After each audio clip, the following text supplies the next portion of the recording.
जय ज्योती, जय भीम, जय संविधान. मित्रांनो, आज पाहणार आहोत आपण एक युग संपला आणि दुसऱ्या युगाचा जन्म झाला. म्हणजेच महात्मा ज्योतिराव फुले यांचा जन्म 11 एप्रिल 1827 रोजी झाला आणि मृत्यू 28 नोव्हेंबर 1990 रोजी झाला. 90 रोजी मृत्यू झाल्यानंतर लगेच दुसऱ्या वर्षीच म्हणजे 91 मध्येच 14 एप्रिल 1891 रोजी महामानव डॉक्टर बाबासाहेब आंबेडकरांचा जन्म झाला आणि 6 डिसेंबर रोजी त्यांचं निर्वाण झालं. तर एक युग संपला आणि दुसऱ्या युगाला सुरुवात झाली.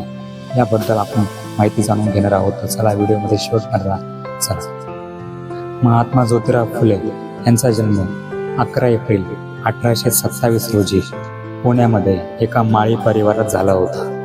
त्यांनी भारत देशामध्येच स्त्रियांना, दलितांना सामाजिक न्याय देण्यासाठी प्रयत्न केले. प्रयत्नच नव्हे तर त्याची सुरुवात देखील केली. हेच कारण आहे की संविधानाचे निर्माता डॉक्टर बाबासाहेब आंबेडकर महात्मा ज्योतिराव फुले यांना तिसरा गुरु मानत होते. पहिले गुरु म्हणजे भगवान गौतम बुद्ध, दुसरे गुरु म्हणजे संत कबीर आणि तिसरे गुरु म्हणजे महात्मा ज्योतिराव फुले. आजच्या व्हिडिओमध्ये आपण जाणून घेऊयात महात्मा ज्योतिराव फुले यांच्या जीवनाबद्दल आणि बाबासाहेबांनी त्यांना गुरु का मानलं याबद्दल. महात्मा ज्योतिराव फुले यांची नेमणूक महात्मा गांधींच्या पहिले महान समाज सुधारक याच्यामध्ये नोंद व्हायची.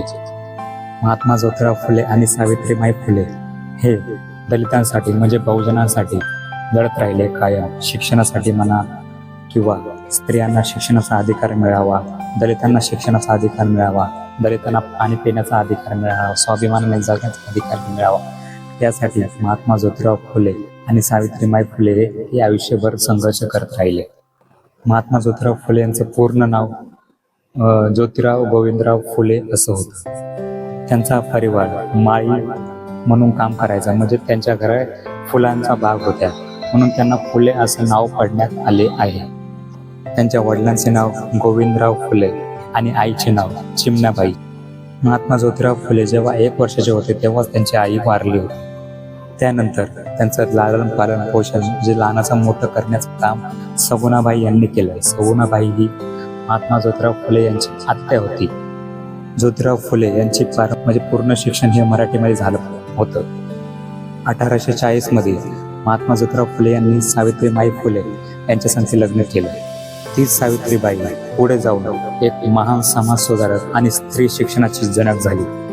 दोघांनी मिळून स्त्रियांसाठी आणि दलितांसाठी आणि बहुजनांसाठी खूप समाज सुधारण्याचं काम केलं. महिलांना शिक्षणापासून वंचित ठेवलेल्या समाजापासून शिक्षणापर्यंत नेण्याचा अधिकार महात्मा ज्योतिराव फुले आणि सावित्रीबाई फुले यांनी 1 जानेवारी 1848 रोजी स्त्रियांसाठी पहिली शाळा सुरू केली.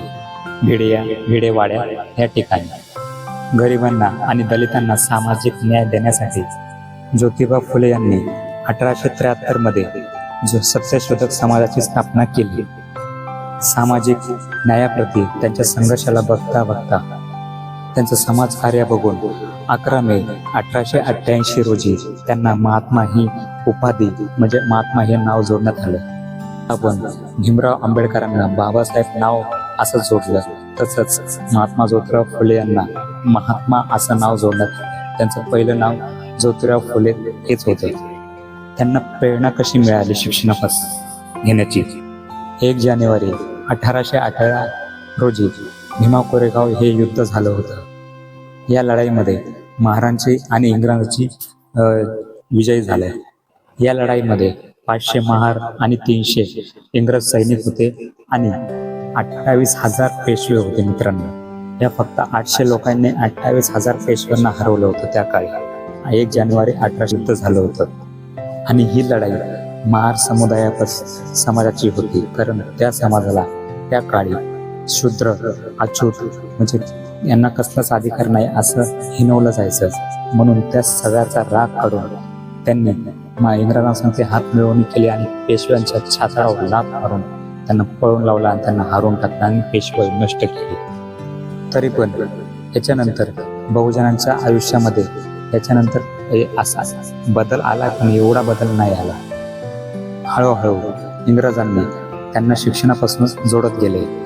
उदाहरणार्थ महात्मा ज्योतिराव फुले असं म्हणतात की जेव्हा महात्मा ज्योतिराव फुले हे 7 वर्षाचे होते तेव्हा शाळेत त्यांनी जाणं सुरू केलं. पण समाजाच्या दबावामुळे त्यांचे वडील महात्मा फुलेंना सांगायचे की ज्योतिराव शाळेत जाऊ नको. तरी पण महात्मा ज्योतिराव फुलेंनी हार न मानता शाळेचं शिक्षण घेत राहिले. पण काही काळासाठी महात्मा फुलेंनी शिक्षण सोडलं होतं वडिलांच्या अभावापायी. कारण वडिलांना बाहेरचा समाज त्रास देत होता की तुमचं शिक्षणाचा अधिकार नाही, तुम्ही शिकता कसं काय, तुम्ही शिकले तर आमचं कसं व्हायचं, असं व्हायचं, अशा मनोवादी त्यांच्या वडिलांना बोलत असत. त्यामुळे महात्मा फुलेंनी शाळा सोडली होती आणि ते काही काळ त्यांच्या शेतामध्ये काम करत होते. फुले त्यांच्या घरी फुलांच्या बागे होत्या. पण महात्मा ज्योतिराव फुले हे शांत बसण्यामधले नव्हते. त्यांनी काही काळ शांत बसले, पण नंतर त्यांना शिक्षणाकडे जावंच लागलं. पण उर्दू भाषेचे विद्वान कब्बार बेगम आणि ईसाई पाद्री म्हणजे इंग्रजी त्यांचा शिक्षक इजिट यांना त्यांचा गुरु बनवण्यात आलं म्हणजे शिक्षणामध्ये. आणि त्यांनी त्या इंग्रजांनी आणि त्या उर्दू शिकवणाऱ्या सरांनी गोविंदराव फुले म्हणजे ज्योतिराव फुले यांच्या वडिलांना सांगितलं की त्यांना शाळेत पाठवा. तुमचा ज्योतिराव खूप हुशार आहे, त्याला शिक्षणाची इच्छा आहे, तर त्याला शिक्षण घेऊ द्या. इंग्रजांनी सपोर्ट केला म्हणून महात्मा गोविंदरावांनी परत महात्मा फुलेंना शाळेत पाठवले. आणि अशा कारणामुळे महात्मा ज्योतिराव फुले यांचं शिक्षण परत सुरू झाले. आणि असं म्हणतात की महात्मा ज्योतिराव फुलेंचं शिक्षण हे मराठीमध्ये झालं होतं. 1846 मध्ये महात्मा ज्योतिराव फुलेंनी इंग्रजी शाळेमध्ये ॲडमिशन घेतलं, ज्यामुळे त्यांना आधुनिक शिक्षणाचा अधिकार मिळाला आणि त्यांना कळालं की जगामध्ये काय चालू आहे आणि काय नाही, आपल्याला हक्क अधिकार का नाकारले जातात हे ॲडमिशन घेतल्यानंतर त्यांना कळण्यात आलं. आणि ते शिक्षण घेतल्यानंतर त्यांना कळालं की आपल्याला हे समाज, हे मनोवादी लोक आपल्याला गुलाम का ठेवतात, त्याचं कारण काय, ते सगळे त्यांना उत्तर मिळत गेले जेव्हा त्यांनी इंग्रजी शाळेमध्ये ॲडमिशन घेतलं. ते आता प्रत्येक गोष्टीमध्ये महात्मा ज्योतिराव फुले हे न्यायाच्याच प्रतिमे पुढे चालत राहिले आणि सगळ्यांना न्याय भेटावा यासाठी ते लढत राहिले. ज्योतिराव फुलेला अनुभव झाला होता की भारतामध्ये जर बहुजनांना, दलितांना आणि अस्पृश्यांना जर पुढे पाठवायचं असेल तर त्यांना शिक्षण देणं फार महत्त्वाचं आहे. शिक्षणाशिवाय काहीही पर्याय नाही. आणि असं म्हणतात की घरातली एक स्त्री शिकली की ती सगळ्यांना शिकवते. त्यामुळे महात्मा ज्योतिराव फुले यांनी प्रथमतः स्त्रियांना शिकवण्याचा निर्धार केला आणि सुरुवात स्वतःच्या घरामधून केली. म्हणजेच सावित्रीबाई फुले यांना प्रथम त्यांनी शिकवलं. ते शिकल्यानंतर सावित्रीबाई फुले यांनी आणि महात्मा ज्योतिराव फुले यांनी स्त्रियांसाठी शाळेचा दरवाजा खुला केला. आणि त्या काळी स्त्री शिकायची म्हणजे स्त्री जाऊ द्या हो, शूद्रांना शिकण्याचा अधिकार नव्हता. माणूस असो, पुरुष, स्त्री असो किंवा कोणीही असो, स्त्रियांना कोणत्याच जातीमध्ये शिकण्याचा अधिकार नव्हता. ना ब्राह्मणामध्ये, ना वैश्यामध्ये, ना क्षत्रियामध्ये, ना शूद्रामध्ये, कुठल्याच वर्णामध्ये स्त्रियांना शिकण्याचा अधिकार नव्हता. पण इंग्रजांमुळे हा अधिकार शक्य झाला. यामागे फातिमा शेख आणि सगुणाबाई. फातिमा शेख ही सावित्रीबाई फुलेंची मैत्रीण होती आणि सगुणाबाई हे ज्योतिराव फुले यांची आत्या होती. आणि ती आत्या इंग्रजांच्या घरी काम करत होती. त्यामुळे वळकीने महात्मा ज्योतिराव फुले देखील शिकले आणि सावित्रीबाईंना देखील शिक्षणाचा अधिकार मिळाला. आणि हे सगळं शक्य झालं फक्त आणि फक्त इंग्रजांमुळे. आणि सगळ्या स्त्रियांना शाळेमध्ये आणण्याचा निर्धार त्यांनी केला. आणि 1 जानेवारी 1848 रोजी स्त्रियांसाठी पहिली शाळा खुली केली भिडेवाड्यात, पुणे या ठिकाणी. जो भिडेवाडा आता तुम्हाला बघायला मिळत आहे दगडूशेठ हलवाई गणपतीच्या समोर, जे आता बांधकाम होणार आहे ते झालंच आहे, अर्धमध्ये होत आहे लवकरच. तिथे पहिली मुलींची शाळा खुली केली होती. आणि हजारो वर्षापासून ज्या धार्मिक ग्रंथाने स्त्रियांना गुलाम मानलं, शूद्रांना, अस्पृश्यांना कसलाही अधिकार दिला नाही, त्या शिक्षणानंतर, सावित्रीबाईच्या शिक्षणानंतर आणि स्त्रियांच्या शाळेच्या खुली केल्यानंतर त्यांना अनुभव आला की आता यांच्या विरोधात आवाज उचलवणं गरजेचं आहे. त्यांना जसं शिक्षण मिळत गेलं तसं त्यांनी ग्रंथाच्या विरोधात जाणं सुरुवात केली. ग्रंथ कोणचे? जे बहुजनांना आणि स्त्रियांना गुलाम ठेवायचे त्या ग्रंथाच्या विरोधात जाणं महात्मा फुलेंनी आणि सावित्रीबाई फुलेंनी हे निर्धार केला आणि ते पुढे जात राहिले. याच पद्धतीने सावित्रीबाई फुले या फक्त एक शिक्षिका नव्हे तर भारतातील प्रथम महिला शिक्षका प्राध्यापिका त्या प्रथम झाल्या आणि त्यांच्यानंतर स्त्रियांना शिक्षणाचा अधिकार मिळाला आणि ते शिकत गेले. आणि महात्मा ज्योतिराव फुले सावित्रीबाई फुले यांनी हळूहळू करून प्रत्येक जाती धर्माच्या स्त्रियांना शिक्षणाचा संधी दिली आणि शिकण्याचा अधिकार दिला. पण आता ज्या स्त्रिया आहेत त्या महात्मा फुलेंना कुठेच आणि सावित्रीबाई फुलेंना कुठेच स्थान देत नाही. स्थान कोणाला देतात? ती सरस्वती, शिक्षणाची देवता मानली जाते ती. पण ती कुठे शिकली, काय शिकली, सॉरी तुम्हाला राग येईल, पण जी खरी शिक्षणाची देवता आहे त्यांना बाजूला सारून तुम्ही दुसऱ्यांना समोर आणताय. हे फार चुकीचं आहे. तुम्ही मानताय, नक्की माना, तुमचा धर्म तुमच्या जाती आहे, पण जी महत्वाची स्त्री होती त्याच्यामुळे तुम्ही स्वाभिमानाने जगतायत, पुरुषांच्या खांद्याला खांदा लावून लढतायत, कामं करतायत, चालतायत, पैसे कमवतायत, स्वाभिमानाने जगतायत. त्या स्त्रियाला विसरू नका आणि त्या महात्मा फुलेंना विसरू नका. ते होते म्हणून तुम्ही आज इथे आहात. महात्मा ज्योतिराव फुले यांनी 1873 मध्ये ज्या गुलामगिरी पुस्तकाची स्थापना केली त्यांनी स्वतः लिहिले. त्या गुलामगिरी पुस्तकामध्ये सगळं मांडलेलं आहे. कोणता समाज कोणाला गुलाम ठेवायचा, का गुलाम ठेवायचा, त्याचं कारण काय होतं, ते A to Z त्या पुस्तकामध्ये मांडलेलं आहे. तर मित्रांनो, तुम्ही नक्की ते पुस्तक वाचा. म्हणजे तुम्हाला तुमच्या न्यायाची, हक्काची जाणीव होईल की तुम्हाला न्याय हक्क मिळवण्यासाठी कोणी संघर्ष केला आणि कोणी तुम्हाला गुलाम ठेवण्याचा निर्धार केला हे तुम्हाला सगळं कळून जाईल. गुलामगिरी हे पुस्तक वाचा. त्या पुस्तकामध्ये असा हमला केलाय मनुवाद्यावर, खूप म्हणजे खूप भयानक.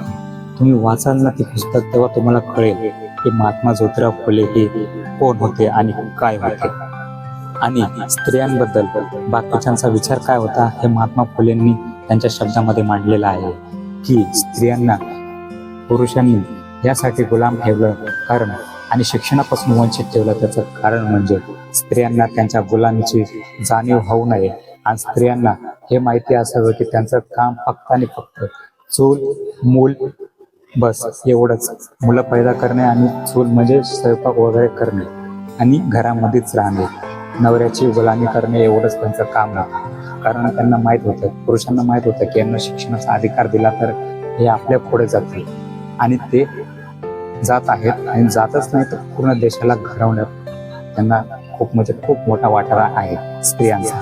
सावित्रीबाई फुले यांच्यामुळे स्त्रियांसाठी शिक्षणाचं पाऊल तर त्यांनी उचललंच, महात्मा फुलेंनी आणि सावित्रीबाई फुलेंनी. पण विधवांसाठी पुनर्विवाहाचा कायदा देखील त्यांनी सुरू केला. कायदा म्हणजे त्यांनी प्रथम पुनर्विवाह केलं होतं विधवाचं आणि बालविवाहाबद्दल लोकांना जागरूकता दिली आणि जागरूकता सगळ्यांमध्ये मिळवली. सगळ्यांना सांगितलं की बालविवाह करणं किती धोकादायक आहे ते. आणि सगळ्यात महत्त्वाचं म्हणजे महाराष्ट्रामध्ये सती प्रथा जर कोणी बंद केली असेल ती म्हणजे महात्मा ज्योतिराव फुले. अनेक वर्षाच्या संघर्षानंतर त्यांना माहिती झालं की दलितांना आणि स्त्रियांना जर एकत्र जोडायचं असेल त्यांना शिक्षण देणं फार म्हणजे फार महत्त्वाचं आहे. आणि ज्या स्त्रियांना आणि दलितांना अस्पृश्यांना जे लांब ठेवत आहेत त्या पुस्तकांना लाथाडून त्यांना योग्य तो न्याय दिला पाहिजे आणि त्या जातीवादी नीतीला मनुस्मृतीला खतम करावं लागेल. यासाठी 24 सप्टेंबर 1978 सत्यशोधक समाजाची स्थापना केली. याचा मूळ उद्देश होता मित्रांनो सत्यशोधक समाजाचा जे पौराणिक काळातून आलेल्या जातीय रूढी परंपरा नाकारण्याचा त्यामध्ये एक खूप म्हणजे खूप मोठा वाटा होता. सगळ्यांना समानतेचा जगण्याचा अधिकार मिळावा, सगळ्यांनी स्वाभिमानाने राहण्याचा अधिकार मिळावा. मग ती स्त्री असो, पुरुष असो, अस्पृश्य असो, बहुजन असो किंवा कोणी असो, सगळे माणसं आहेत तर सगळ्यांना माणसाप्रमाणे जगण्याचा अधिकार आहे. आता आपण येऊयात मित्रांनो डॉक्टर बाबासाहेब आंबेडकर. हे ज्योतिराव फुले म्हणजे महात्मा ज्योतिराव फुले यांना त्यांचा गुरु मानायचे. 1891 डॉक्टर बाबासाहेब आंबेडकरांच्या काही महिन्याआधीच, जन्माच्या काही महिन्याआधीच महात्मा ज्योतिराव फुले यांनी या दुनियाला शेवटचा बाय बाय केला होता. म्हणजे महात्मा ज्योतिराव फुले आपल्यातून निघून गेले होते. 28 नोव्हेंबर 1990 रोजी महात्मा ज्योतिराव फुले यांचं निधन झालं आणि 14 एप्रिल 1891 रोजी विश्वरत्न डॉक्टर बाबासाहेब आंबेडकरांचा जन्म झाला.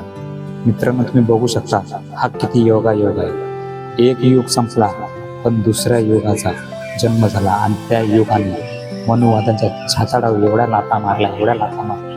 एक महामानव सगळ्या मनुवाद्यांना भारी पडला. ज्या काळी महात्मा ज्योतिराव फुले जातीवाद्यांना भारी पडले होते, तसंच डॉक्टर बाबासाहेब आंबेडकरांनी 19व्या शतकामध्ये सगळ्या मनुवादाच्या नाकामध्ये दम केला होता आणि त्यांच्या छातावर हातामधून एक लोकशाही देश घडवला आणि आता देखील ती लोकशाही चालू आहे. पण संविधान निर्माता डॉक्टर बाबासाहेब आंबेडकरांनी बुद्ध, कबीर, फुले यांना गुरु मानून बाबासाहेबांनी अंग्रेज इतिहासकारानुसार लिहिलेले पुस्तक शूद्र कोण थे, म्हणजे शूद्रपूर्वी कोण होते, आज हे सगळं त्यांनी पुस्तकं लिहिलेले आहेत.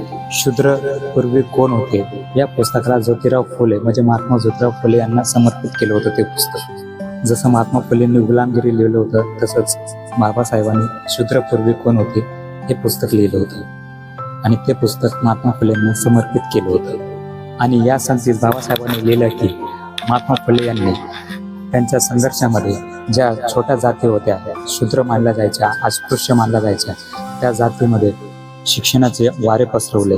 ते स्त्रियांमध्ये असो, दलितांमध्ये असो किंवा बहुजनांमध्ये असो, शिक्षणाचे वारे पसरवले आणि त्यांना कसं जगायचं, काय चूक, काय बरोबर, कोण आपले अन्याय करते, कोण अत्याचार करते, याच्या विरोधात त्यांनी आवाज उचलला.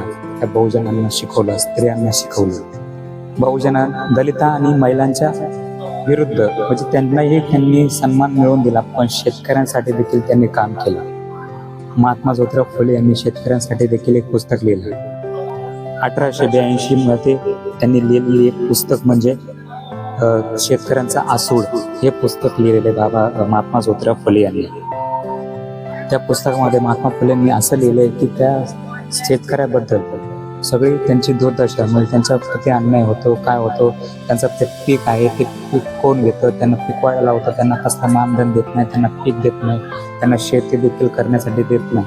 एवढे अन्याय अत्याचार शेतकऱ्यावर देखील होत होते. आणि जो काही कडधान्य शेतकरी पिकवेल वर्षानुवर्ष घालून, तो सगळं कडधान्य मालकाकडे जायचं आणि जो शेती करायचा त्याच्याकडे काहीच यायचं नाही. त्याच्याकडे फक्त त्याला जगण्यापुरतं द्यायचे बस, तेही त्याला मागावं लागायचं. त्यांच्या मनाने देत नव्हते. एवढा अन्याय अत्याचार त्या करत होते. त्यांनी त्या पुस्तकामध्ये लिहिलेलं आहे की इंग्रज अधिकारी जे होते हे मोठमोठ्या उद्योगपतीच्या संगतीत मिळून राहायचे. जे शेतकरी जमीनदार असायचे त्यांच्या संगतीत मिळून दीनदुबळ्या शेतकऱ्यांवर अन्याय अत्याचार करायचे आणि जो काही पीक असेल तो ते अर्ध वाटून घ्यायचे, जे जमीनदार असतील ते वाटून घ्यायचे आणि इंग्रज वाटून घ्यायचे. आणि मध्ये जो राहायचा शेतकरी, जो पूर्ण शेती करायचा वर्षानुवर्ष घाम गाळून, त्याला कसलंच 1 रुपया देखील त्याला फायदा होत नव्हता. मग त्याच्या एवढा अन्याय अत्याचार व्हायचा. आणि ते सगळं धान्य इंग्रज कमवून त्यांच्या युरोपला पाठवत होते. पण त्या शेतकऱ्याकडे पर्याय नव्हता. त्यांना ते करायचं होतं, काम करायचं होतं, ते आवाज उचलले नव्हते. आवाज का उचलत नव्हते? कारण त्यांच्याकडे शिक्षण नव्हतं. ते गुलाम होते. ज्याच्याकडे शिक्षण नाही तो गुलाम समजला जायचा. आणि आता तर जे शिकलेले ना ते देखील गुलाम आहेत असं मला दिसतं. 28 नोव्हेंबर 1890 रोजी महात्मा ज्योतिराव फुले यांच्या निधनानंतर सावित्रीबाई फुले यांनी सत्यशोधक समाजाची जिम्मेदारी त्यांनी सांभाळली. आणि सामाजिक बदलाव म्हणजे समाजामध्ये बदल कसा व्हायला पाहिजे त्यासाठी त्यांनी संघर्ष करत राहिले. जे सत्यशोधक समाजामध्ये महात्मा फुलेंनी मांडलं होतं, सगळ्यांना समानतेचा अधिकार मिळावा, सगळ्यांनी समान म्हणून जगण्याचा अधिकार मिळावा, सत्यशोधक सगळ्यांना सत्य शोधण्याचा अधिकार मिळावा, काय चूक काय बरोबर हे सगळं लोकांना कळत आलं. आणि आता 150 वर्ष होऊन देखील 150हून अधिक वर्ष झाले, आता लोकांना कळायला लागले की काय चूक आणि काय बरोबर. त्यामुळे आज भारत देश एक पुढं देश जात आहे, पण तो काही कारणामुळे मागच आहे, एका जातीयवादामुळे. त्याचं कारण मित्रांनो भारतामध्ये जातीयवाद, हिंदू मुस्लिम भांडणं. तर महात्मा ज्योतिराव फुलेंनी स्त्रियांसाठी, बहुजनांसाठी, सगळ्यांसाठी शिक्षणाचा अधिकार दिला. प्रत्येक घटकामध्ये प्रत्येक बहुजनांना, प्रत्येक अस्पृश्यांना त्यांना स्वाभिमानाने जगण्याचा अधिकार दिला. त्यांना शिकवलं की तुम्ही कसं जगायचं, काय जगायचं. तुम्ही यांचे गुलाम राहू नका, तुम्ही शिकाल तर तुम्ही आवाज उचला. आणि तोच संघर्ष बाबासाहेबांनी त्यांच्या पुस्तकामध्ये लोकशाहीमध्ये लिहिला. आणि जे गुरूंनी इथल्या बहुजनांना समान अधिकार देण्याचा निर्धार केला होता आणि तो दिला देखील होता. आणि तोच अधिकार त्यांच्या शिष्यांनी म्हणजेच बाबासाहेबांनी या संविधानामध्ये मांडला, लोकशाहीमध्ये मांडला. आणि सगळ्यांना समानतेचा अधिकार दिला. स्त्रियांना देखील चांगले अधिकार दिले. हिंदू कोड बिल दिलं स्त्रियांच्या भल्यासाठी, त्यांच्या पुढील वाटचालीसाठी. आणि आज स्त्री सगळ्यांना पुरुषाच्या खांद्याला खांदा लावून नव्हेच तर पुरुषांच्या पुढे जाऊन आज देशाच्या उच्च पदावर बसलेली आहे. ती म्हणजे राष्ट्रपती पण, पंतप्रधान पण, पंतप्रधानापासून तर खाली शिपायापर्यंत स्त्री तुम्हाला दिसत आहे. ही म्हणजे महात्मा ज्योतिराव फुले, सावित्रीबाई फुले, डॉक्टर बाबासाहेब आंबेडकर, माता रमाई अशा अनेक महापुरुषांच्या आणि महान स्त्रियांच्या उपकारामुळे आज स्त्री सन्मानाने जगत आहे. स्त्रीच नव्हे तर प्रत्येक बहुजन समाज हा सन्मानाने जगत आहे. तर त्यांच्या उपकाराला तुम्ही बैमान न होता त्यांना स्वाभिमानाने तुम्ही स्वतःमध्ये आत्मसात करा. एवढंच मी सांगू इच्छितो. हा व्हिडिओ कसा झाला, का झाला नक्की कमेंटमध्ये कळवा. आवडला असेल लाईक करा, शेअर करा. चॅनल नवीन असाल तर नक्की सबस्क्राईब करा. चला भेटू अशाच नवीन व्हिडिओमध्ये. कसं जय ज्योती, जय साऊ, जय भीम, जय भारत, जय संविधान, जय बहुजन. चला बाय.